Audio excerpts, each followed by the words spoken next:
Okay, next we have Battlefield Bad Company 2.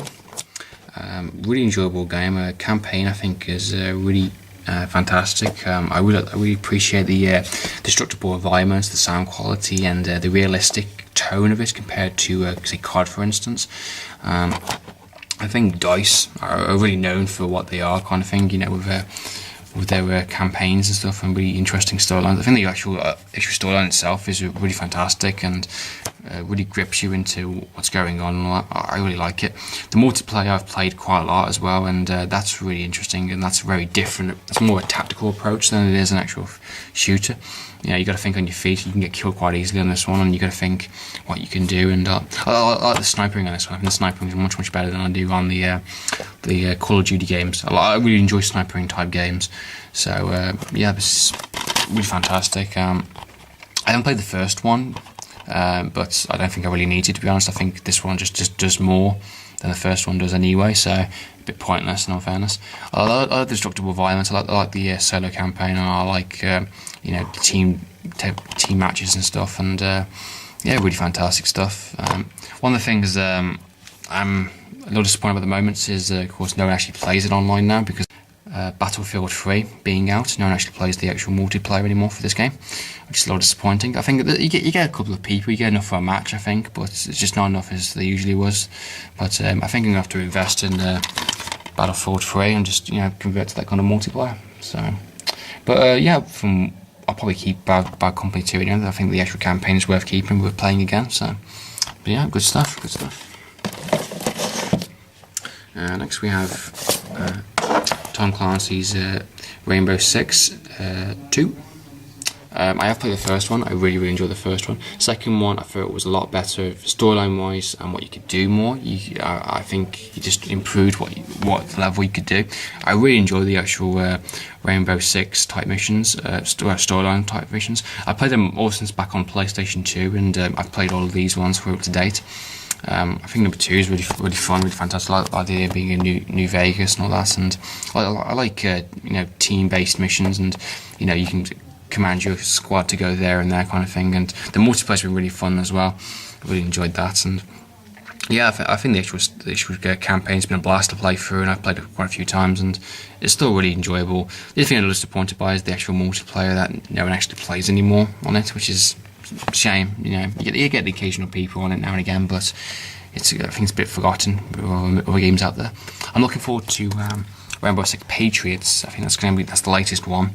That I think is going to be really good. So I'm looking forward to that. But I think in the meantime, I'm happy with Vegas 2. The campaign's still really fantastic and still very enjoyable for a Tom Clancy game, for sure. Next is a proud addition to my Xbox 360 games. We have Splinter Cell Conviction, Tom Clancy's. I bought this on the day of release, £30 full price. Very happy with it. It is a fantastic sequel. I have played all the other Splinter Cell games from PlayStation 2. This is a really fantastic game.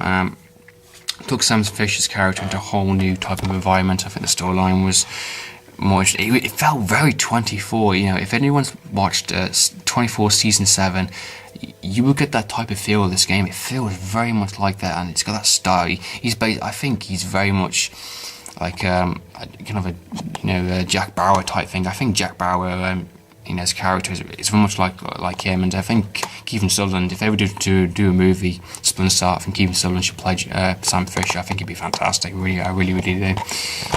Storyline wise, fantastic. Campaign I've played so many times, you know, on easy, hard difficulty and all that. Really enjoyable. I love stealth games, and this really pushes the envelope. The multiplayer's been really fun as well. I've played co-op with my mates and stuff, and really enjoyable game. Really fantastic. Very surprising. Considering they've took it off the shelves for a good while because they had an original idea, but they took it off the shelves because I think it didn't work for them or something. I remember seeing original pictures and stuff of him in a beard and him on the run from the actual, you know, the actual government and all that stuff. But I think they changed their ideas and changed their minds what they wanted to do. So I think they came out with a better one anyway. So good stuff. I'm looking forward to another edition when they do make it. Splinter Cell Conviction. Next we have Far Cry 2. I never played any of the other games, so I can't really give an accurate description of it. But second one, it's an open world game. You play as a character that's got, I think, malaria or something. I think you're just a contract for hire, like a hitman type thing, and you just go around. You do like fraction type missions. You go around killing. You go around sabotaging. You do all sorts of missions and stuff. And it's probably the most realistic type of open world single shooter, third person shooter type thing I've ever played. It really is realistic. I mean, if you get shot, you really do feel the effects, and you have to take bullets out of your actual runes and stuff, and you have to really think carefully what you do. And bullets can, your actual gun can jam and stuff, and recoil can break. Your gun can break very easily, and it's the most realistic type of game I've ever played, and it is really, really fun, and I do like it. I haven't actually finished it yet. I'm still playing on the actual campaign, but from what I've played so far, it's really fantastic and really fun, and it is the most realistic game I've ever played in terms of weaponry and all sorts of stuff. I look forward to finishing it. But Far Cry 2. I picked it for £5, so I got it at a bargain price. I'm not going to really argue there. So yeah, Far Cry 2. Next we have Just Cause 2. Now, Just Cause 2 is such a probably one of the funnest open world games I've ever played. I played this at my mate's house. I was actually blown away by how fun you can do it. The actual grappling hook and the parachute is such a fun idea, and it's such a fantastic use to put in an actual open world game. It's just brilliant. It's really well done. I like his character. It's so cheesy, kind of American movies, type of thing. It's that kind of cheesy type of style. He's an action hero kind of thing. He's the best. He gets the women. You got to stop this kind of corrupt kind of different government. It's just really funny, and it takes the piss out of so many movies. It's unbelievable. His character is so fun, and it's really fantastic, and you can do so much things in it. And it's a full-on open world. You can take helicopters, take vehicles, and the actual grappling hook and parachute is really, really fun to do. And I've played it so many times. The actual campaign as well is really good as well. I finished the campaign, and of course you can still play it afterwards in the open world and all that. I have done a review based upon this as well, so if you want to check that out in more detail, you can do. Got some goody stuff here, booklets and all that. Excellent game. They are making a movie based upon this game as well, so that's something to look forward to. I'm looking forward to a Just Cause 3. I think that will be a kind of a welcome addition if they do another one. I think a multiplayer could be very, very good. But this absolutely fantastic, really fun. Next we have a game called Wet.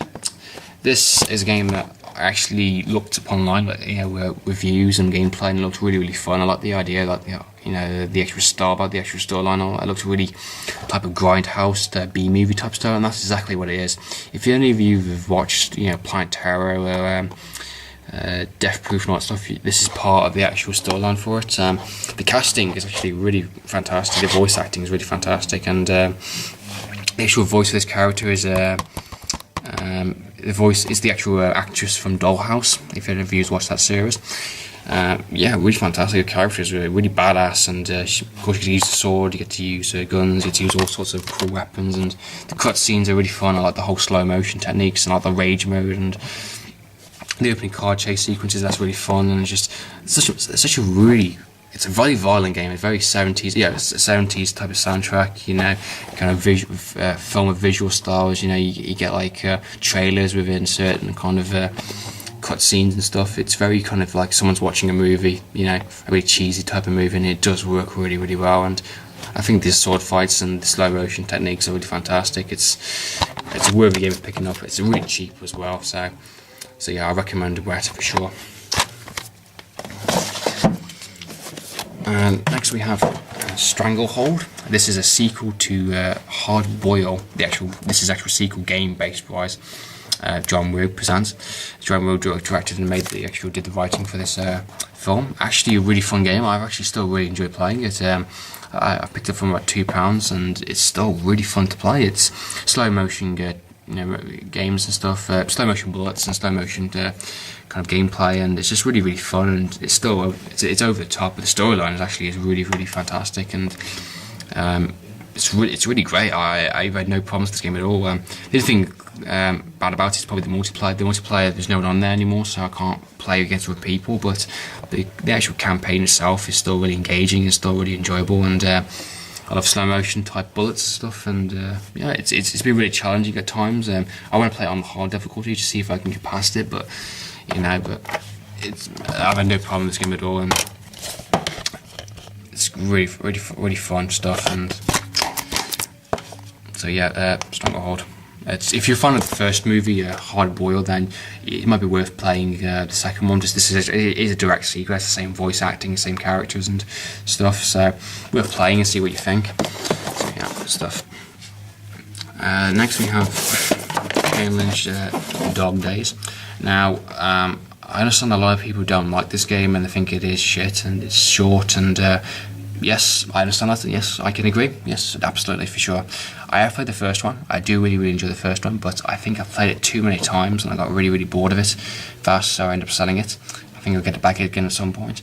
But Dog Days I actually did enjoy. I think people have been a bit too harsh upon it. I think the actual shaky cam effects, the actual visual effects, I thought were really interesting, and it was different in the game, and I actually really like the shooting styles, and I like the storyline. The storyline was good.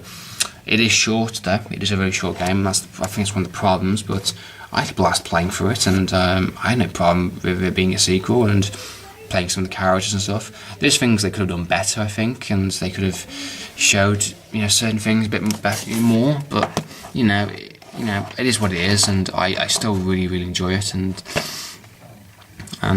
yeah, it's I like this first person shooter. I like the style upon it, and yeah, it's good stuff. The interesting point about it now is, of course, the multiplayer is a dead multiplayer. No one plays it, but it's the same for most old games now. I think just after a while you just have to stick with the campaign, which is fine, because the campaign I have no problem playing with. So yeah, that's my opinion anyway. Kane Lynch 2, Dog Days. Next is a couple of random stuff about the top here. Dark Sector. This is it's an outdated type game now. There's a lot of things frustrating about it, and there's a lot of things could have done so much better. But one of the things I do like about it, one, you get powers, and you get to have that as a really cool weapon. It's a frisbee. You get to chop people's heads off, like these lot of decapitated heads you can do in this entire game. It's so fun. You can actually have that you can actually set that thing on fire and put on electricity and stuff, and as for each level, your powers get more stronger and stronger, and you can do more stuff. And I think it's really fun. And for a powers type game, it is a really good storyline's a bit far fetched, and it's a bit B movie type thing. But yeah, I had no problem with it, to be honest. I mean, in terms of gameplay wise, storyline was interesting enough, to be honest, and the gameplay got frustrating at some points, but made up for it the fact that it was entertaining, and it is ridiculously cheap. You can get this pretty much anywhere, to be honest, I think, for like a really fantastic price. But yeah, if you just want something randomly to play, something with, a violent game which with interesting powers, then yeah, Dark Sector could be a game for you. Next two games, I'm just going to show I've seen it, standard type of being a movie type person. I wanted to see it. It's a fun type of quiz type game you play with friends, and I'm a big film person, so I enjoy playing it. Yeah.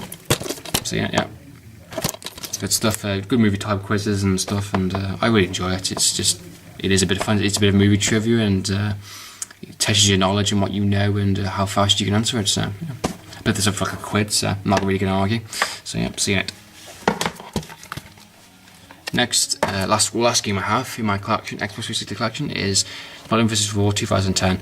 I'm not that much of a fan of wrestling type games, but I thought 2010 was actually really fun, and I really like the actual, the individual character storylines. I thought they were just a bit over the top and funny, and just I like the fighting techniques. It is really good, and I played it with a couple of friends as well, the actual co-op, and it's great. It's great. I think it's just so much fun. The soundtrack's fantastic. It's a proper rock soundtrack, and I really enjoy it. And it is a fun game just to beat up people with just test your skills with fighting skills, and it's great. I really enjoy playing it. Undertaker's probably one of my favourite characters. Playing wrestling games. So yeah, some too. So yeah, that's my entire Xbox 360 collection. And So yeah, that's been my entire Xbox 360 collection. I hope you enjoyed watching this video and seeing what type of games I've got and what I like. And most of them do link to type of films and sci-fi type stuff, and most of them is sci-fi and free roam type things. So yeah, I hope you enjoyed watching the video. And yeah, let me know what you think. So until next time, cheerio.